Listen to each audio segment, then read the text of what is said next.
Vida de Jornalista no ar, eu sou o Rodrigo Alves e esse é o bônus do episódio com a Amanda Audi do Intercept Brasil. Se você ainda não ouviu o episódio original, corre lá que o papo foi muito legal. Muita gente comentou dizendo que gostou de entender ali os bastidores das reportagens do Intercept.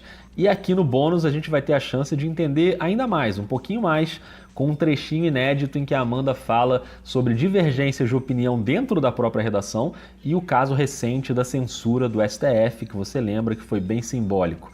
Antes, recadinhos. O bônus tem essa vantagem, né? Que eu posso dar os recadinhos, quer dizer, vantagem ou desvantagem, né? Depende. Se você já cansou de ouvir minha voz e quer ouvir logo a Amanda, pode ser uma desvantagem. Mas segura aí, só um instante, vai ser rapidinho, eu prometo.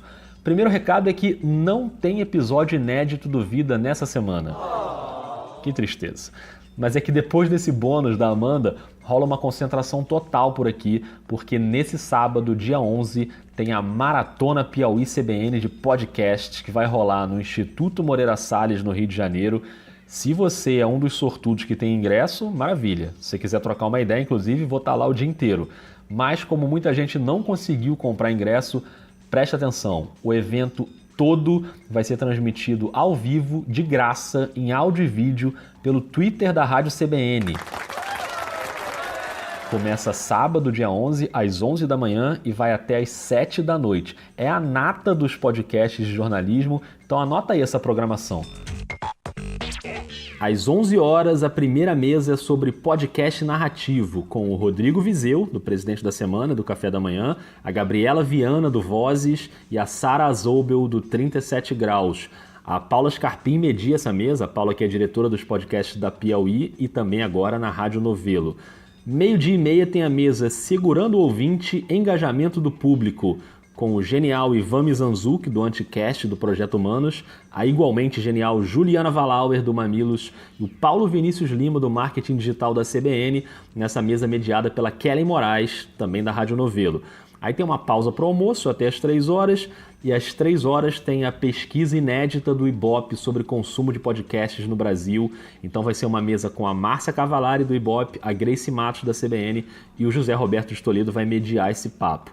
Às 4h30, para você que está aí matutando como ganhar dinheiro com o seu podcast, tem a mesa Podcast como Negócio com o Ricardo Gandur, da CBN, o Carlos Merigo, da B9, e a mediadora vai ser a Branca Viana, que tem um episódio aqui no Vida de Jornalista, a Branca que também está na Rádio Novelo. Se você ainda não está muito por dentro do que é a Rádio Novelo, fica muito atento porque vem muita coisa boa por aí e a gente certamente vai falar mais sobre isso nesse evento.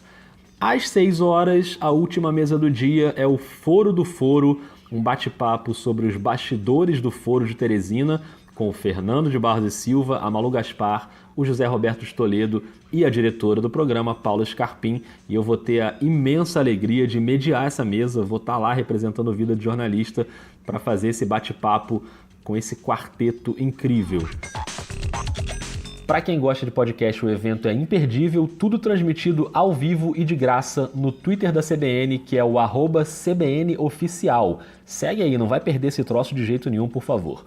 E depois todas as mesas vão virar episódios de podcast. Então se você não conseguir acompanhar no sábado, ok, tudo bem também, você não vai perder nada. Vamos pro bônus? Amanda Audi volta ao Vida de Jornalista para falar sobre 3 casos que ajudam a explicar como funciona a redação do Intercept Brasil.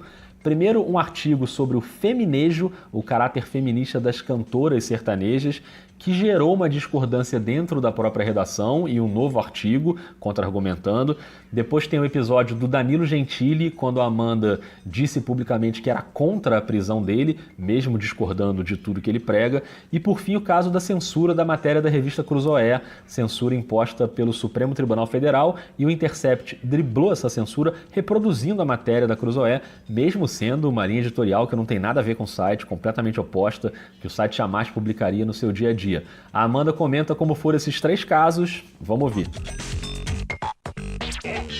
Queria que você comentasse então esse episódio lá do artigo do feminejo que você escreveu com a Nayara Felizardo e a resposta depois da Bruna de Lara. Como é que vocês tiveram a ideia de fazer esse artigo e depois como é que você encarou o debate que se criou ali dentro do próprio Intercept. Eu acho muito bacana falar sobre esse exemplo, porque eu acho que significa bastante como que é o nosso processo dentro do Intercept lá. Então essa pauta nasceu no feriado do ano passado, acho que foi daquele de 15 de novembro. A gente estava todo mundo de folga, mas conversando pelo WhatsApp no nosso grupo do Intercept, sobre cultura, sobre representação, feminismo, várias coisas assim. E a gente começou a se questionar sobre o feminejo, se era se era movimento feminista ou não, assim, se era só uma questão, uma brincadeira que não ia servir para nada, enfim, ou se as mulheres poderiam se empoderar com isso de algum jeito ou não. E, como todo lugar saudável, teve concordância e discordância sobre isso, né? A gente teve um debate bem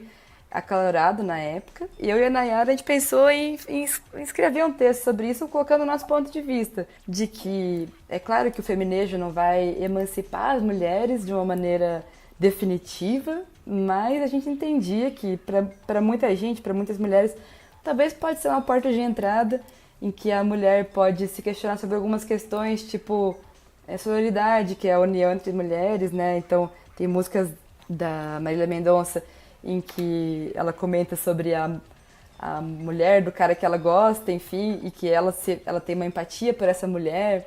Enfim, é uma coisa que nas letras sertanejas masculinas nunca aparece, né? Então sempre tem aquela competição entre mulheres, enfim. E também das outras falando que vai sair, vai beber e vai pegar quem quiser e vai sair beijando todo mundo, enfim.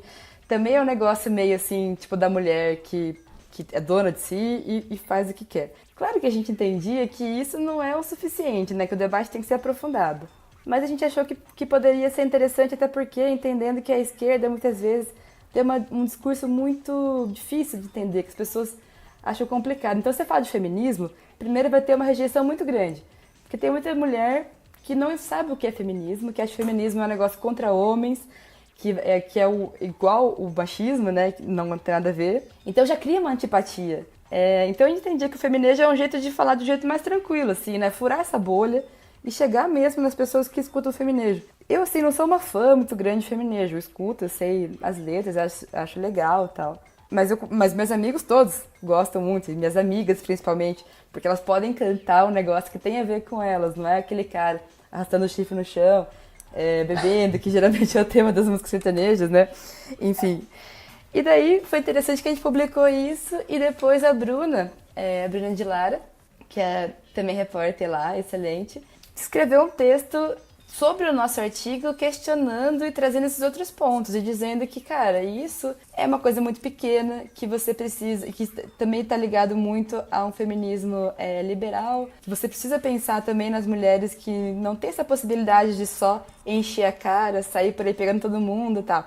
Tem mulheres que são oprimidas dentro de casa de um jeito que não é possível, que apanham do marido, que não trabalham, então não tem dinheiro, não tem possibilidade de sair daquela realidade, enfim. E ela botou esse contraponto que foi muito interessante. E como a gente postou meio perto, assim, foi legal porque os leitores puderam ler os dois e ver essas duas visões, assim, porque elas não são antagônicas, eu acho que elas se complementam bastante, por mais que elas discordem entre si, também tem muita complementaridade.